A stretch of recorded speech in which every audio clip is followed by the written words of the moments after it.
same now free and prosperous South Korea that they're helping to defend was almost completely destroyed by a terrible conflict. In the 3 years of the Korean War, nearly 40,000 Americans would fall in brutal combat, and U.S. forces endured many setbacks along the way. President Harry Truman, now remembered as a fine president, would leave office in 1953 with an approval rating of about 25%, one of the lowest recorded ratings since folks started measuring those things. Back then, a great many people questioned whether young Americans should face death and injury in Korea, thousands of miles from home, for a result that seemed uncertain at best. And today the answer is the Korean Peninsula. Satellite photo, demilitarized zone. This is Pyongyang, the capital. And it gives you a little idea of the contrast between a free political system and a free economic system. Same people north and south, same resources north and south. The only difference is the north has a repressive political regime and a command economy, and people are starving. And in the south, the free economic system and free political system have created an economic miracle. But the question was, should young Americans be sent over there at the risk of their lives? And of course, the answer to that question is clear to anyone who visits the Korean Peninsula today, or who have the privilege of meeting, as I have done, some of the 3,000 South Korean troops who are helping the people of Iraq rebuild and secure their newfound freedom. This week in Iraq, candidates and political parties representing all of the ethnic groups will begin campaigning in the parliamentary elections to be held on December 15th, something that's truly remarkable. Consider that just under 3 years ago, this same Iraq was home to one of the most vicious regimes of the 20th century, a regime that had invaded two of its neighbors, harbored and rewarded terrorists, filled mass graves with hundreds of thousands of its own people. These parliamentary elections are taking place under a new constitution, a constitution approved in the October 15th referendum by nearly 80% of the Iraqi people. During last month's referendum, in comparison to the January 30th elections, 4 times as many Iraqis applied to be poll workers, and approximately 1 million more Iraqis registered, and over 1 million more voted, including a large number of Sunnis that had boycotted the last election and who are now forming slates of candidates to run for the new parliament. Coalition commanders continue to closely monitor the Iraqi political environment and security situation on the ground. Based on those evaluations, they will shortly be making recommendations for future troop rotations. In this complex and unconventional conflict, we are constantly looking for ways to strengthen our armed forces. For a number of years, the Chairman and I and others have been working on plans to further improve the special forces. One of the results of those studies is that I've just approved the creation of a Marine Corps component in the U.S. Special Operations Command, which will increase the number of special operations forces available for missions worldwide while expanding their capabilities in some key areas. The department will provide additional details as they're available.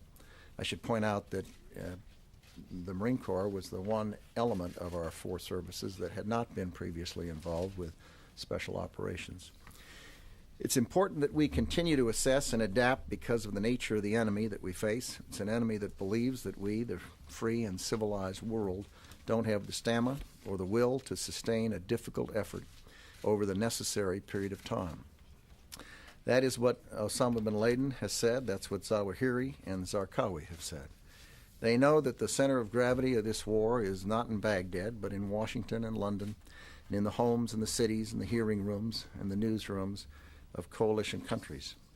Their ultimate objective is a radical new caliphate that seeks to dominate the Middle East and to intimidate the free world, as totalitarians have tried over past decades.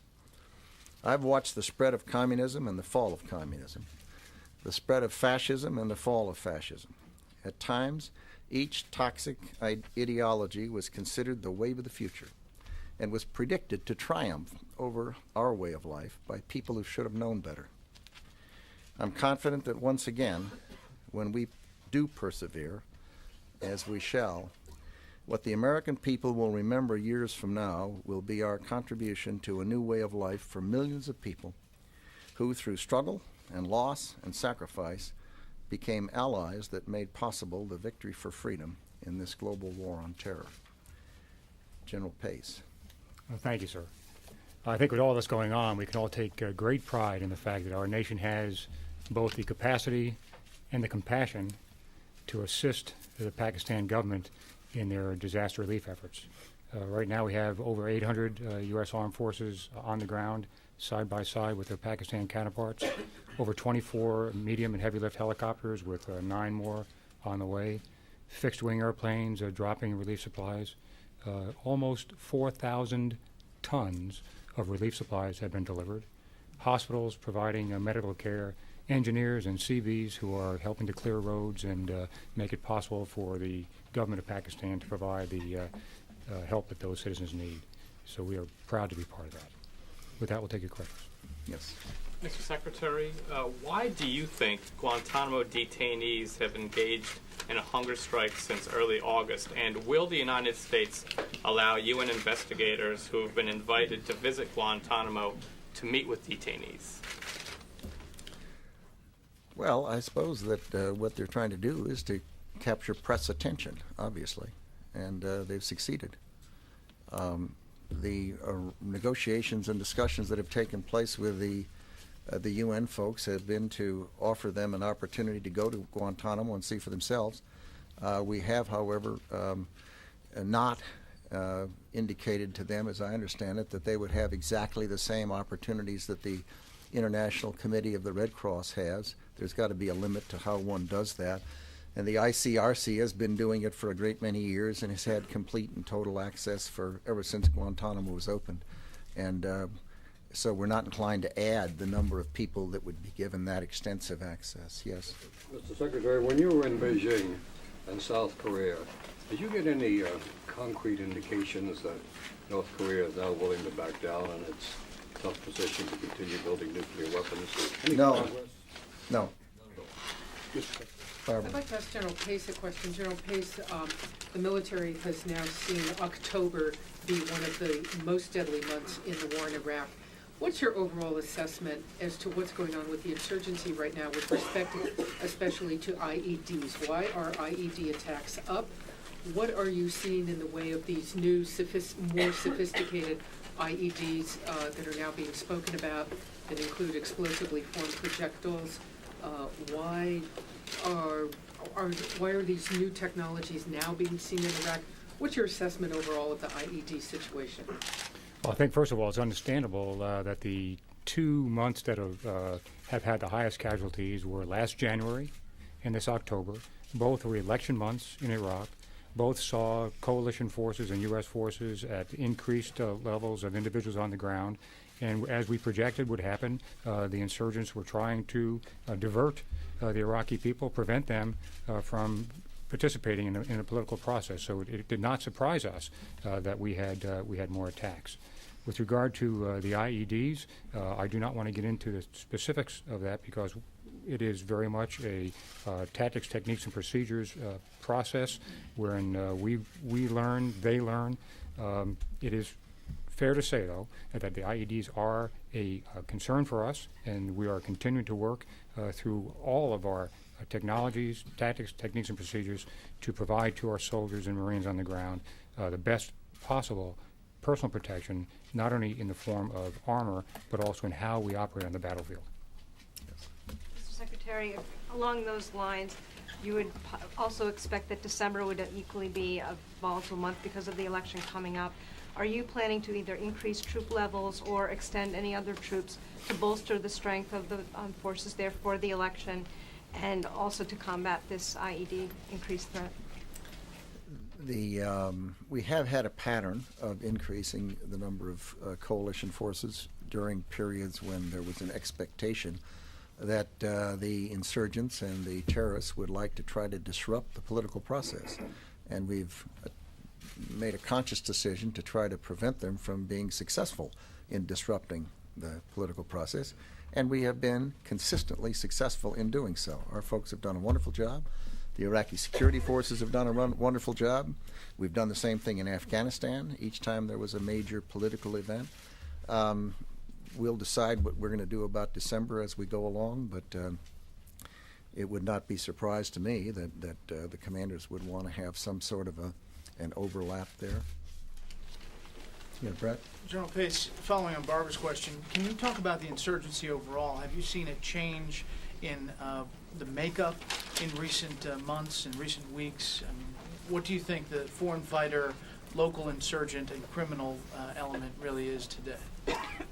I think what we have is an insurgency that is more and more aware of the fact that each time the Iraqi people go to vote, each time they state their own free will in the way they have at the ballot box, that the insurgency is more and more in trouble of doing what they want to do, which is to dominate those people.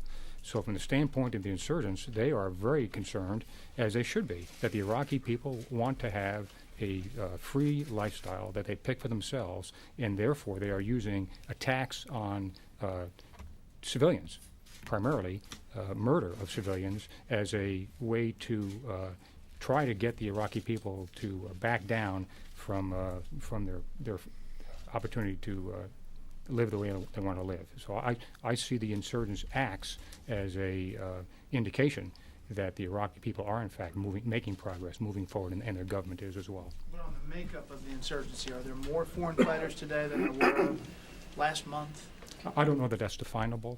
I think what is definable is the amount of territory that is being controlled, for example, by the Iraqi armed forces. Today we have 1 division headquarters, 4 brigade headquarters, and 24 battalions of Iraqis who are in fact controlling areas of their own country, providing protection for their own citizens, and that will continue to grow, which will squeeze out the insurgents. General Pace, back on the IED question a little bit, but without getting into tactics and techniques, the Pentagon and the U.S. military has spent a lot of time, effort, and money to find ways to detect and defeat the IED threat. Yet it still remains the #1 threat, if not killer, of American troops in Iraq. How is it that the insurgency is able to continue to use the IEDs so effectively? Well, first of all, there's an enormous amount of ordnance in Iraq still, as is evidenced every week by the literally tons of ammunition that we find in locations that we did not know about before. So that resource is available to the insurgents. Beyond that, I do not want to get into specifics of how they are employing the IEDs nor how we are defending against them, because that really would put our troops at risk. Yes. General, though, in the last year, the U.S. has almost tripled the number of armored vehicles over there. It was like 16,000 last year before the hillbilly armor controversy. Now it's nearly over 40,000. Yet they're attacking troops in armored vehicles that we spent like $4 billion on. What do you tell the public? You got 2 things going on: more IED deaths, yet the increase in the armor is exponential. Doesn't seem to be working. Between the increase in armor and the changes in tactics, techniques, and procedures that we've employed, the numbers of attacks, IED attacks, that have been effective has gone down, and the numbers of casualties per effective attack has gone down. That said, there are more overall IED attacks by the insurgents, and we are working on that problem. Recently, Larry Wilkerson, a former State Department official, described what he said was a cabal between you and Vice President Cheney in forming public policy leading up to the war. And he described what he said was a seriously dysfunctional foreign policy. I don't think we've heard you speak on that. Can you just respond to that? I haven't read this. I've heard about it. I don't know the man. I've never met the man, and I don't believe he's ever been in a meeting of the NSC. So it's hard for me to understand exactly what his insights might have been. But obviously the president is the one who makes foreign policy, and the Secretary of State is the one that implements foreign policy, and it's the country's policy. I don't know what else one could say. If I can just follow up, he seems to be complaining that the State Department's role in that was minimized in the lead up to the war. My experience in those meetings is that the president is the principal person who decides these things, and if what was his job? This fellow. Forgive me, I covered the Pentagon. He was Chief of Staff to Powell. Yeah, I don't know what his perspective was or what his expectations were. Do you think he was speaking for Secretary Powell? Oh my goodness! If Secretary Powell's perfectly capable of speaking for himself, I can't imagine. That way. I didn't. So there was no cabal. Of course not. My goodness gracious. The President of the United States makes these decisions, and he did it in open meetings and discussions that went on and at great length. And that's that kind of a perspective, obviously, is looking through the wrong end of a telescope, I think. Secretary? Yes. Mr. Secretary, back to Guantanamo. Why not allow the UN human rights officials access to interviews with the detainees? Wouldn't that put this issue to rest? No. It's very much in some people's interest to have it not be at rest. And the International Committee of the Red Cross has total, complete, full access there and has since day one. And second, it's not the Department of Defense's decision. This is a government decision, a matter of policy as to what extent they want to open that aperture and allow any number of additional organizations that exist in the world to do that. Apparently the United States government's made a decision, not the Pentagon, but the government's made a decision that they think that having the ICRC do that is the appropriate thing, and so that's that.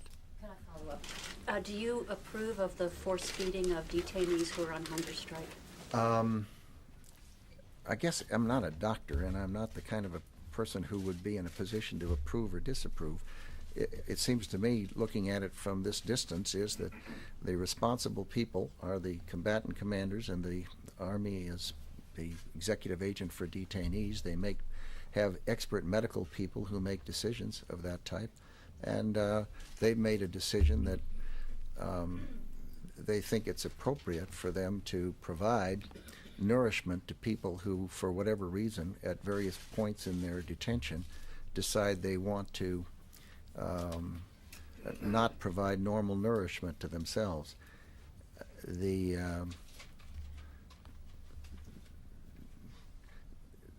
are a number of things that one can glean from the way it's being done. I don't think there's a serious risk of people, well, I shouldn't say that. I'm not in a position to know that, but there are a number of people who go on a diet where they don't eat for a period and then go off of it at some point, and then they rotate and other people do that. So it's clearly a technique to try to get the attention of you folks, and they're successful. Have you Yes, reviewed it? yes. One difference between the ICRC and the rapporteurs is that the ICRC operates under a confidentiality arrangement, whereas the rapporteurs are going to make their findings public. Is that what the government or the department is concerned about? Is that the reason they're not Not at being given all. the access? The ICRC does it for a very obvious reason. They do it because that's the only way they can be assured that they're going to have access to countries around the world. And there's a very good reason for the ICRC policy. Obviously, the other people seem not to find that reason valid, but I'm not involved in the decision. That is a decision that the governments of the United States has got to address, because it's a precedent that applies across the government. Mr. Yes. Secretary, You have new glasses. just for reading. I'm getting older. What happens when you get older? You look so studious and thoughtful. Also, I can take them off and make this dramatic gesture. Yes, that's nice.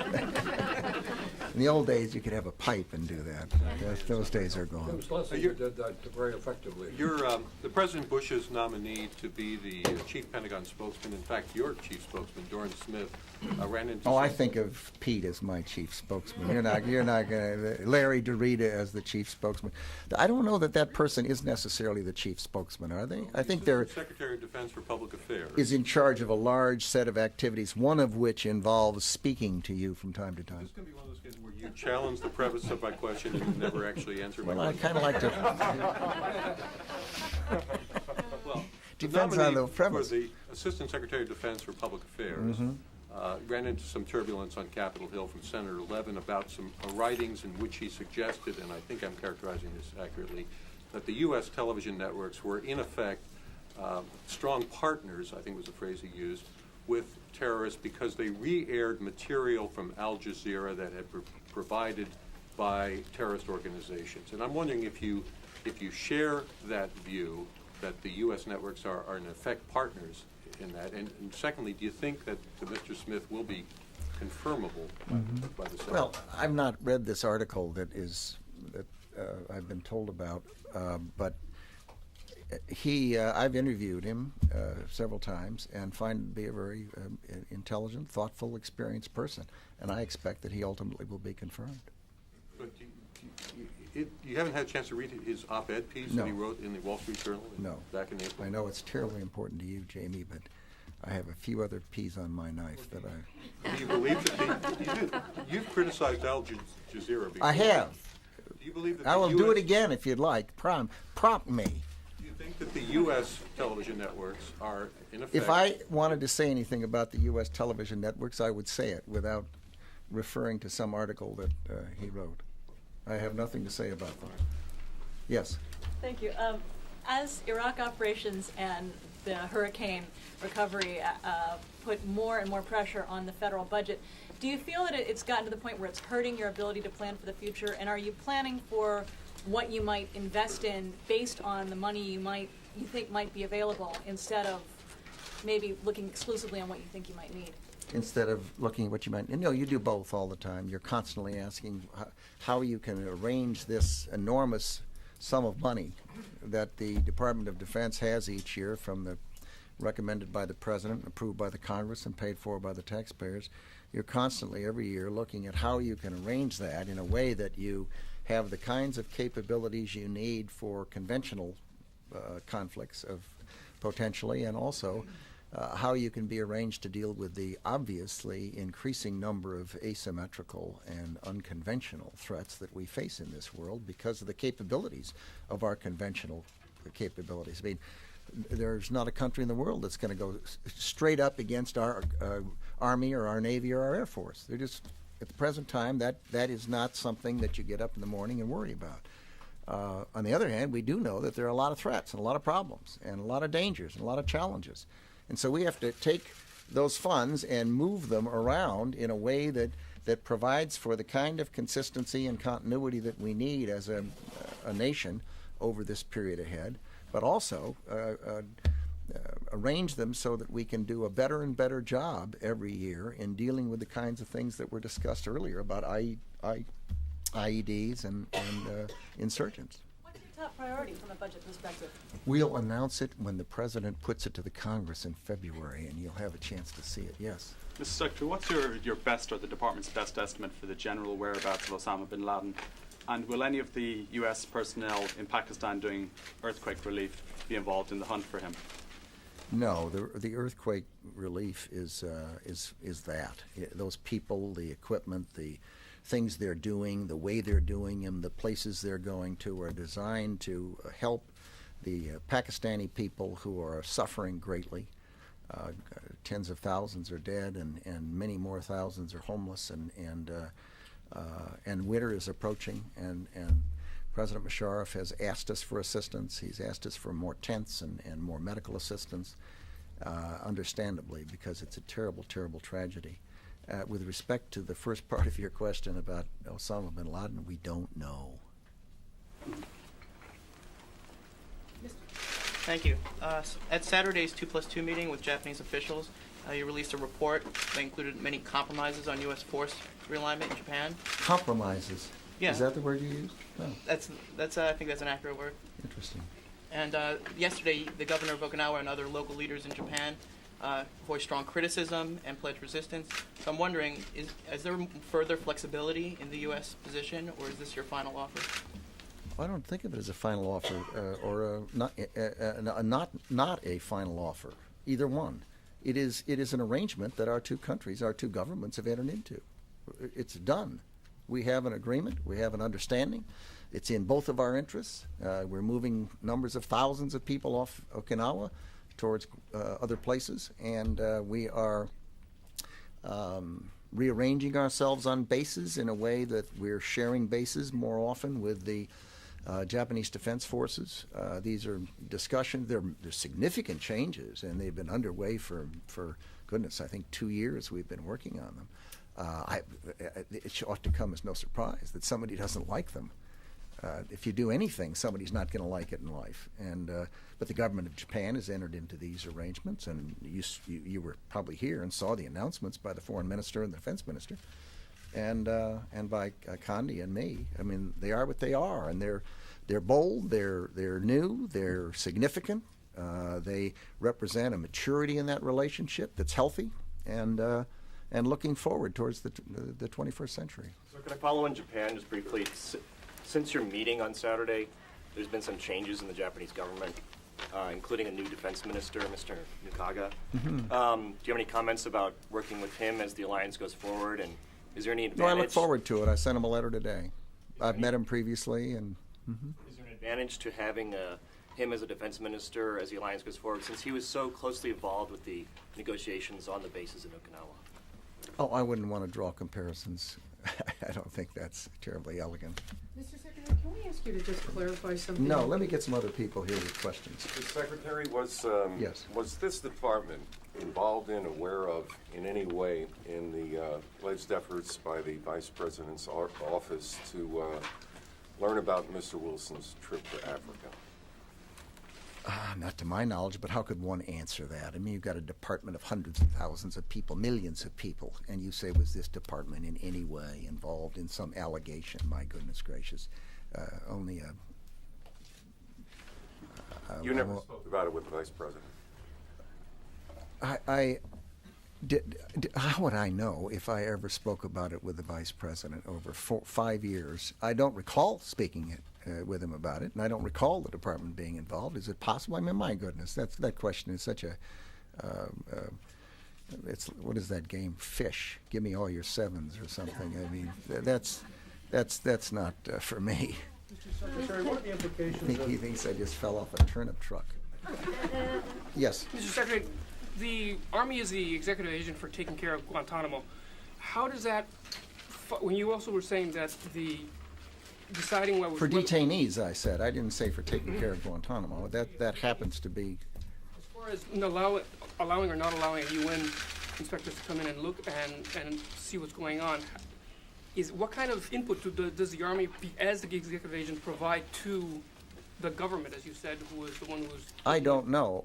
I know that the policy office provided input to that question in the interagency process. If I'm not correct on that... That's right, as well as the other elements of the department that are involved in detaining matters. So this So, was a full interagency discussion. Yeah, it was a full departmental process on detainees. The Army is part of that. And then the policy shop and the joint staff provide input to the interagency process on that subject. I happen not to have gone to the meetings where that was discussed. I just don't know about it. Mr. Secretary, Yes. something I started early. What are the implications of John's question? Who's John? John Hendren over here. Oh, John, that John. Okay. Yeah, from, I was afraid it was the question back here. And, It's related to I'm not surprised. Yeah. One of the implications of all of these questions right now is that there was somehow there are aspersions being cast on the integrity with which this administration went to the war in Iraq, and I wonder if that's anything you'd like to respond to. That's one of the things that Colonel Wilkerson was talking about. It's one of the questions that seems to be spiraling out of this whole indictment of Louis Libby. Is that anything you'd like to talk to the American people about? What you've got is an indictment pending, and then you have people who are going to have to work their way through those things. And it seems to me that opining on it from the side is not a useful thing to do or a particularly thoughtful thing to do.